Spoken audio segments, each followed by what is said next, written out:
താനായിട്ട് സത്യം പറഞ്ഞില്ലെങ്കിൽ ഞങ്ങൾക്ക് ഞങ്ങളുടെ രീതി ചോദിക്കേണ്ടി വരും. അത് തനിക്കൊരു ബുദ്ധിമുട്ടായിരിക്കും.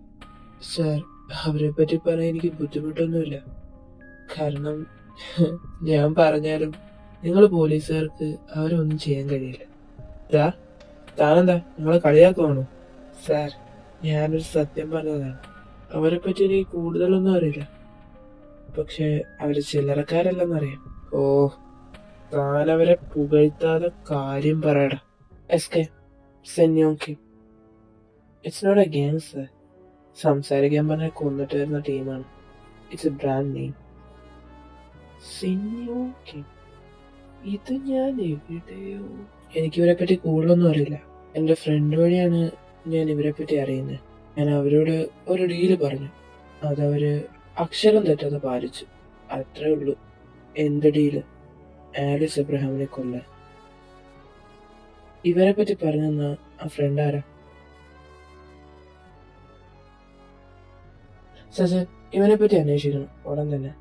എങ്കിലേ ഈ കേസിന് എന്തെങ്കിലും ഒരു വഴിത്തിരിവുണ്ടാവും. സാർ, ഇതുകൊണ്ട് കാര്യമുണ്ടെന്ന് എനിക്ക് തോന്നുന്നില്ല. അതെന്താടോ? സാർ, ഇയാളെ പറഞ്ഞ സെന്യോങ്കിനെ പറ്റി സാറിന് അറിയാത്തോണ്ട. അവരെ കേസിൽ കൊടുക്കാൻ കുറച്ച് പാടാണ്. നല്ല ഹോൾഡുള്ളവരാണ്.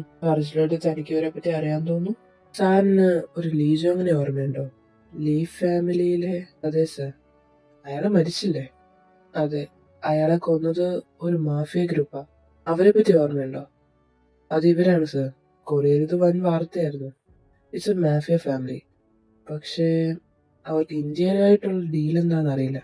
താൻ പറയുന്നത് വെച്ച് നോക്കുമ്പോ അവരെ പിടിക്കാൻ പറ്റില്ലെന്ന് സാരം. വിഷമമുള്ളതാണെങ്കിലും അതാണ് സത്യം. പക്ഷേ എന്തെങ്കിലും തെളിവുണ്ടെങ്കിൽ പൂട്ടാൻ പറ്റില്ലേ? May be. അങ്ങനെ ഹോപ്പ് ഉണ്ടെന്നേ ഉള്ളൂ സാർ. നമ്മുടെ കയ്യിലല്ലല്ലോ. നമ്മൾ വിചാരിച്ചാൽ മാത്രം ഒരാളെ അറസ്റ്റ് ചെയ്യാനോ അകത്താക്കാനോ പറ്റുമോ? മേളിലുള്ളവരുടെ ഓർഡർ കൂടെ വേണ്ടേ? അതും ശരിയാ.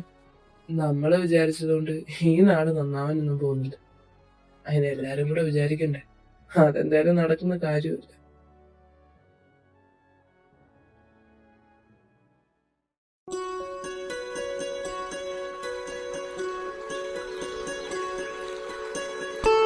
Good morning. Good morning. എന്നാ ഈ സോപ്പ് കുടിക്കും, തലവേദന മാറും. ക്രിസ്റ്റി. ഹാ,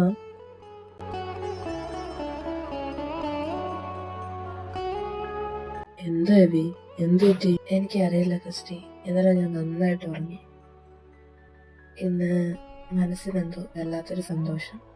ഐ എം സോ ഹാപ്പി. പക്ഷെ ഇന്നലെ നടന്നൊന്നും എനിക്ക് ഓർമ്മയില്ല. ഭാഗ്യം. എന്താ? ഹേയ്, അത് എവി ഡ്രിങ്ക്സ് അടിച്ചോണ്ടാ. അത് പിന്നെ സോറി ക്രിസ്റ്റി, ഇനി ഞാൻ ഡ്രിങ്ക്സ് അടിക്കില്ല. ഇന്നലെ ഞാൻ സന്തോഷം കൊണ്ട് അടിച്ചതാ.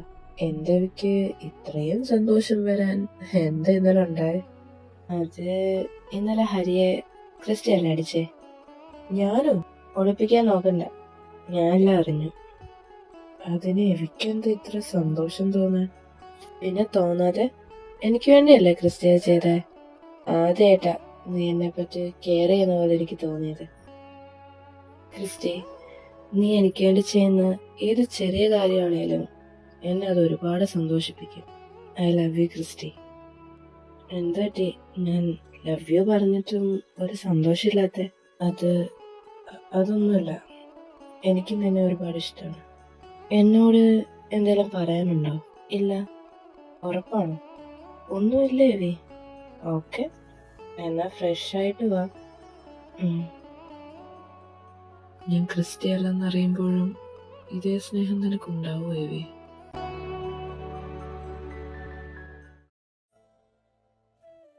എടാ, ഇതുള്ളതാണോ?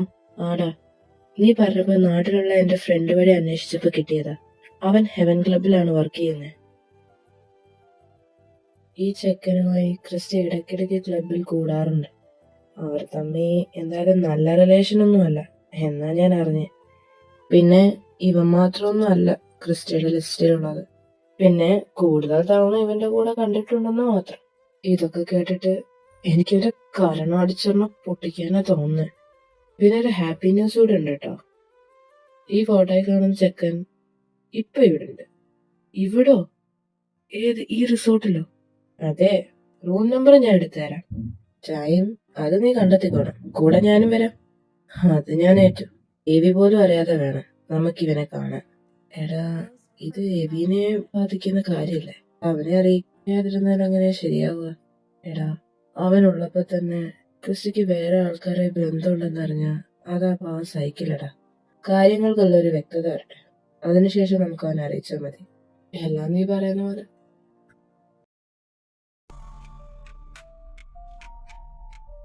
ഓടി വിളിക്കാൻ നോക്കുന്നുണ്ടോ? എന്റെ പൊന്ന് സാറേ, എനിക്ക് ഒന്നും അറിയില്ല. എന്നെ ഒന്നും ചെയ്യരുത്.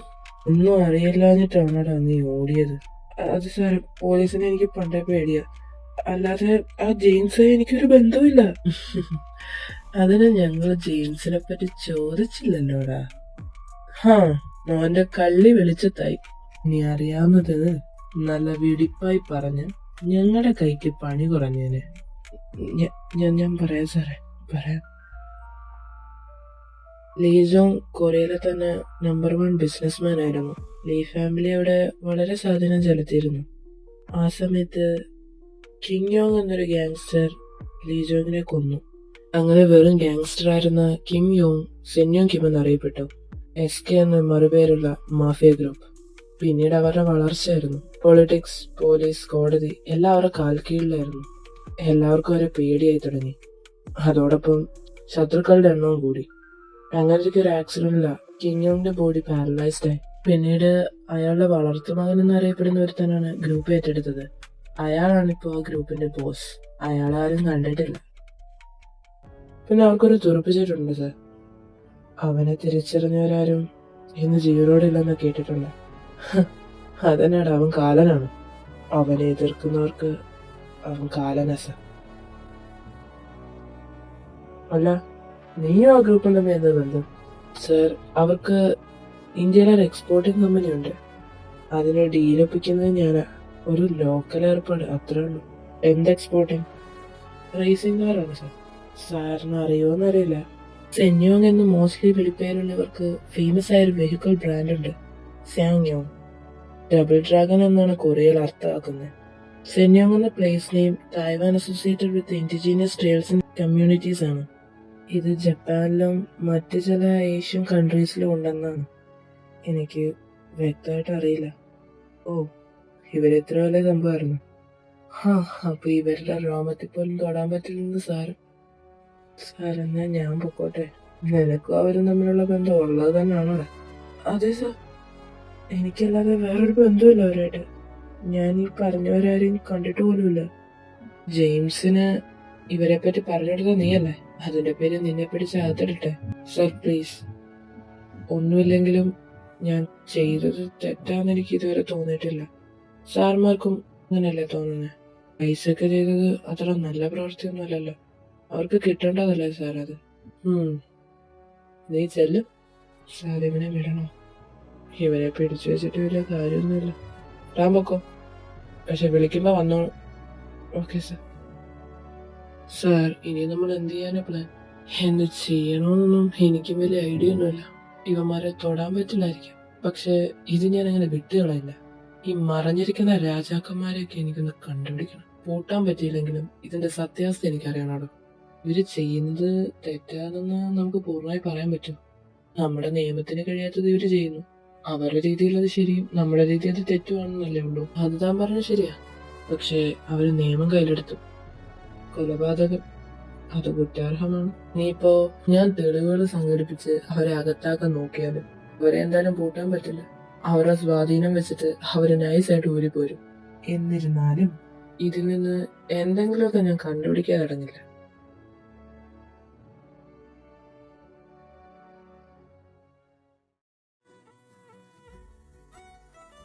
നീ വരുന്നില്ലേ?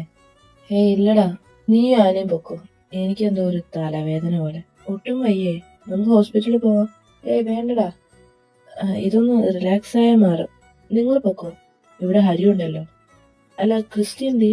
അവനും ആൻസനും കൂടെ എങ്ങോട്ടോ പോയി. ബിസിനസിന്റെ ആവശ്യത്തിനായിരിക്കും. എന്താടാ? ബിസിനസ് ആക്കുമ്പോ കുറെ ആവശ്യങ്ങൾ കാണുമല്ലോ. ആവശ്യങ്ങൾ കൂടുന്നതിനനുസരിച്ച് പലരെയും മീറ്റ് ചെയ്യേണ്ടി വരും. അപ്പൊ നമുക്കൊന്നും പറയാൻ പറ്റില്ലല്ലോ. ഒന്നുമില്ല, നീ പൊക്കോ. ശരി. ദാ ഇതാണ് കറക്റ്റ് ടൈം അവനെ ഒതുക്കാൻ. ക്രിസ്റ്റിയുമില്ല എവിയുമില്ല. പ്രധാന വാർത്തകൾ. കഴിഞ്ഞ 6 മാസമായി നടന്നുവരുന്ന 4 കൊലപാതകങ്ങളുടെ പിന്നിൽ കൊറിയൻ മാഫിയ ഗ്രൂപ്പിന്റെ കയ്യൊപ്പുണ്ടെന്ന് പോലീസിന്റെ അന്വേഷണം. ഇത്ര കൊലപാതകങ്ങൾ നടന്നിട്ടും കുറ്റക്കാരനെയോ തെളിവുകളോ കണ്ടുപിടിക്കാൻ പോലീസിന്റെ ഭാഗത്തുനിന്ന് കഴിയാത്തത് ജനങ്ങളെ ഭീതിയിലാക്കുന്നു. ഇനി ഇന്ത്യയും മാഫിയ വലയത്തിൽ മുന്നിട്ടാഴുമോ എന്ന് ഭയക്കേണ്ടിയിരിക്കുന്നു എന്നുള്ള. ഇതങ്ങനെ മീഡിയ അറിയില്ല സാർ. ആരെങ്കിലും ഒറ്റിയതാവും. യുവമാർക്കൊന്നും വേറെ പണിയില്ലേ? ഇവരുടെയൊക്കെ വിചാരം കുറ്റവാളി കയ്യും കെട്ടി മുന്നിൽ നിൽക്കുക, ഇന്ന് എന്നെ പിടിച്ചോന്നും പറഞ്ഞു. ഇനി ഇത് പറഞ്ഞ് ഇനി മോളിന്ന് എന്തൊക്കെ പറയോ എന്തോ. ഇത് എന്നാടാ ഈ നടക്കുന്നേ? നിനക്ക് എസ്കെ അറിയില്ലേ? ഞാൻ കേട്ടിട്ടുള്ളതാണ്. അതൊരു അണ്ടർവേൾഡ് ആണ്. അണ്ടർവെയറോ? ഇടപെട്ട അണ്ടർവേൾഡ് മാഫിയ എന്നൊക്കെ കേട്ടിട്ടില്ലേ? ഓ അങ്ങനെ. എന്താ അല്ലേ, ഭയങ്കരം തന്നെ. അല്ലേലും ഇങ്ങനെയുള്ളവരെ കൊണ്ട് ഈ നാടിന് ഗുണമുള്ളടാ. അങ്ങനെയുള്ള ആൾക്കാരെ കുറിച്ച് പേടി വരുമല്ലോ. അത് നീ പറഞ്ഞ ശരിയാ. നിനക്കറിയാം, എനിക്ക് ഒരു മാഫിയ ബോയ് ഫ്രണ്ടിനെ കല്യാണം കഴിക്കാനെന്ന് ആഗ്രഹം. നീ ഫാൻ ഫിക്ഷൻസ് വായിക്കാറുണ്ടല്ലേ? അതെ, എങ്ങനെ മനസ്സിലായി? അത് നിന്റെ സങ്കല്പം കേട്ടപ്പോ മനസ്സിലായി. നമ്മുടെ ഇമാജിനേഷനിലും ഡേഞ്ചറാണ് മോനെ റിയാലിറ്റി. അതുകൊണ്ട് കൊക്കിൽ ഒതുങ്ങുന്നത് നമുക്ക് കൊത്താം. ബാ, അവനെ പിടിക്കണ്ടേ? എന്താണോ ഇമ്മാനുവൽ ഇത്? സാർ, ഇത് എന്റെ അറിവോടുകൂടിയല്ല, പക്ഷെ ഇതിൽ സത്യമുണ്ട്. എന്ത് സത്യം? മാഫിയ ഓരോന്ന് പറഞ്ഞു വന്നോളും. താൻ പറഞ്ഞ ജെയിംസിന്റെ കാര്യം എന്തായി? അയാൾ ഓക്കെ അല്ലേ? അങ്ങനെ പിടിച്ചകത്തിട്ടിട്ട് ഈ കേസ് ക്ലോസ് ചെയ്യാൻ നോക്ക്. സാർ, അങ്ങനെ ഈ കേസിൽ വേറെ ലീഡ് മാത്രമാണ്. യഥാർത്ഥ കുറ്റവാളി അയാളല്ല. അത് വേണം നമ്മൾ കണ്ടുപിടിക്കാൻ. ഞാൻ ഇനി ഒന്നും കണ്ടുപിടിക്കണ്ട ഓരോ വള്ളി പിടിക്കാനായിട്ട്. സാർ, ജനങ്ങളെ സേവിക്കണം നമ്മൾ തന്നെ ഇങ്ങനെ പേടിച്ചാൽ എങ്ങനെ ശരിയാവും? പേടിയോ? എനിക്കാരും പേടിയൊന്നുമില്ല. പിന്നെ പ്രശ്നങ്ങൾ വലുതാക്കണ്ടെന്ന് ഓർത്തിട്ട ഞാൻ പറയുന്ന പോയി ചില ഈ പറഞ്ഞ ടീമിന്റെ പോക്കറ്റിലെ സാറും പല സാറുമാരെന്നും എനിക്കറിയാം. ഡോ താൻ എന്നെ ഭരിക്കാൻ വരണ്ട. ഞാൻ പറയുന്ന താൻ ചെയ്താൽ മതി. അതിനാ തന്നെയൊക്കെ ഇവിടെ നിയമിച്ചിരിക്കുന്നത്. സാറ് നീ എന്തൊക്കെ പറഞ്ഞാലും ഈ കേസ് ഞാൻ നിർത്താൻ പോകുന്നില്ല. ഡോ, തന്റെ തൊപ്പി പോകുന്ന കാര്യം പറയുന്നത് കേട്ട് ഈ ഫൂൾസ് നിൽക്കാമെങ്കിൽ നിൽക്കാം. സാറ് നീ സസ്പെൻഷൻ തന്ന് വീട്ടിലെടുത്തെന്ന് പറഞ്ഞാലും ഞാനിത് ചെയ്യില്ല. സാറിന് പേടിയുണ്ടെങ്കിലും എനിക്കതില്ല. ഈ യൂണിഫോം ഇട്ടേക്കുന്നത് ജനങ്ങളെ സേവിക്കാൻ വേണ്ടി, അല്ലാതെ അതിൽ നിന്ന് ഒളിച്ചോടാനല്ല. ഡോ, താൻ പറയുന്നതൊക്കെ എനിക്ക് മനസ്സിലാവുന്നുണ്ട്. പക്ഷെ ഈ കാര്യത്തിൽ എനിക്കൊന്നും ചെയ്യാൻ കഴിയില്ല. തനിക്കൊന്നും ചെയ്യാൻ കഴിയില്ല. അതുകൊണ്ടാ പറയുന്നത്. വെറുതെ എന്തിനാ? തനിക്ക് മനസ്സമാധാനത്തോടെ ജീവിക്കണമെന്നൊന്നും ആഗ്രഹമില്ലേ? എനിക്ക് കുടുംബവും കുട്ടികളൊക്കെ ഉള്ളതാ. എനിക്ക് റിസ്ക് എടുക്കാൻ പറ്റില്ല. അതുകൊണ്ട് ഈ കേസ് എത്രയും പെട്ടെന്ന് ക്ലോസ് ചെയ്യാൻ നോക്ക്. അതാണ് എനിക്കും തനിക്കും നല്ലത്.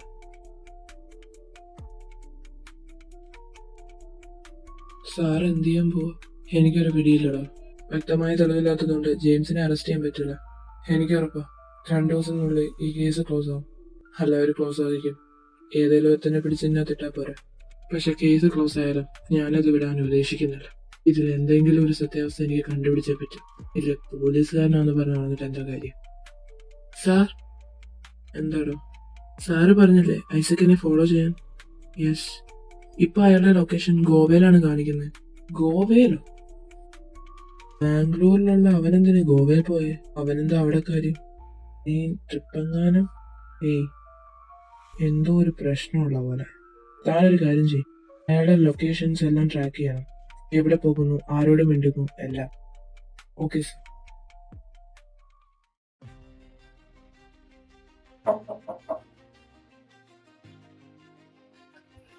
നിങ്ങൾ എന്ത് ചെയ്യുന്നേ? എന്നെ വിട്. തന്നെ കള്ളം നായിന്റെ മോനെ. നിനക്കൊന്നും അറിയില്ല അല്ലേ? ക്രിസ്ത്യൻ നീയും കൂടെ കാണിച്ച തെണ്ടിത്തരമൊന്നും ഞങ്ങൾ കണ്ടുപിടിക്കില്ലെന്നാണ്. ആണോടാ നായെ? പ്ലീസ് എന്നെ തല്ലരുത്. നിന്നെ തല്ലാതെ പോയിട്ട് പൂജിക്കണോ ഞങ്ങള്? മിക്കായൽ പ്ലീസ് എന്നൊന്നും ചെയ്യരുത്. അപ്പൊ നിനക്കെന്നെ അറിയാം. മിക്കി, ഇവനെങ്ങ് തീർത്തേക്ക്. ഇങ്ങനെയുള്ളവന്മാരൊന്നും വെച്ചോണ്ടിരിക്കില്ല. അത് ഭൂമിക്ക് തന്നെ ഭാരാണ്. പ്ലീസ് എന്നൊന്നും ചെയ്യരുത്. എന്നെ ഒന്നും ചെയ്യണ്ടെങ്കിൽ പറ. നീയും ക്രിസ്റ്റി ഈ ഇടപാട് തുടങ്ങിയത് എത്ര നാളായി? അല്ല, നിങ്ങൾ തമ്മിൽ സത്യത്തിൽ എന്താ ബന്ധം? ഞാൻ പറയാം, പക്ഷെ എന്നൊന്നും ചെയ്യരുത് പ്ലീസ്. പറ. ഇതൊന്നും തുടങ്ങി വെച്ചത് ഞാനല്ല, ക്രിസ്റ്റിയാണ്. ഈ റിലേഷൻഷിപ്പിലുള്ളപ്പോ തന്നെയാ ഞങ്ങളുടെ ബന്ധം സ്റ്റാർട്ട് ആവുന്നത്. എന്താന്ന് പറഞ്ഞാ ഞങ്ങൾ തമ്മിൽ കമ്മിറ്റ്മെന്റ്സ് ഒന്നുമില്ല. ജസ്റ്റ് ഒരു ബെഡ് റിലേഷൻ, അത്രേ ഉള്ളൂ.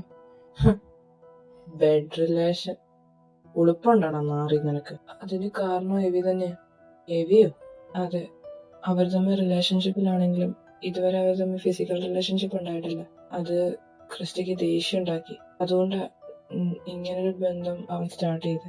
ഓ, അവ സമ്മതിക്കാത്തോണ്ട് വേറെ ആൾക്കാരുമായിട്ട് ആവാന്നാണോ? അതിന്റെ അർത്ഥം എന്താന്ന് നിനക്ക് മനസ്സിലായില്ല മിക്കി. ക്രിസ്റ്റിക്ക് എവിയോടുള്ളത് സിൻസിയർ ലവ് അല്ല. അല്ലേടാ?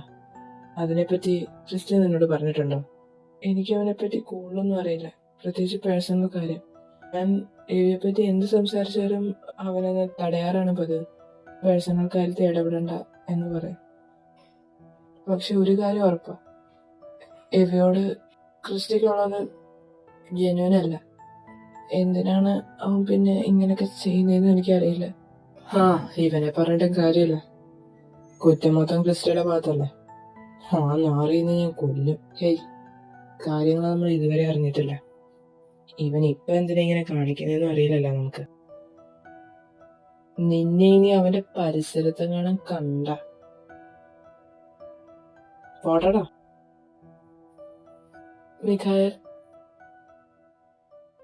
എനിക്ക് ഒരു കാര്യം കൂടെ പറയാനുണ്ട്. എന്താ? ആക്സിഡന്റിന് ശേഷം ഞാൻ ക്രിസ്റ്റിയെ വിളിക്കോ മെസ്സേജ് അയക്കോ ഞങ്ങൾ തമ്മിൽ കാണാറ് പോലുമില്ല. അതുകൊണ്ട് അന്ന് നിങ്ങൾ സിദ്ധുവിന്റെ ബർത്ത്ഡേ പാർട്ടിക്ക് വന്നപ്പോ ഞാൻ അവനോട് സംസാരിക്കാൻ നോക്കിയായിരുന്നു. പക്ഷെ എന്തോ, അത് ശരിക്കും ക്രിസ്റ്റി തന്നെയാണോ? നീ എന്താ ഉദ്ദേശിച്ചേ? നിങ്ങളുടെ കൂടെ ഉണ്ടായിരുന്നത് ശരിക്കും ക്രിസ്റ്റി തന്നെയാണോന്ന് എനിക്കൊരു സംശയമുണ്ട്. ടോട്ടലി ഡിഫറെന്റ് ക്യാരക്ടർ ആയിരുന്നു. അവൻ എന്താ പറഞ്ഞേ? നിങ്ങളത് സൂക്ഷിക്കണം.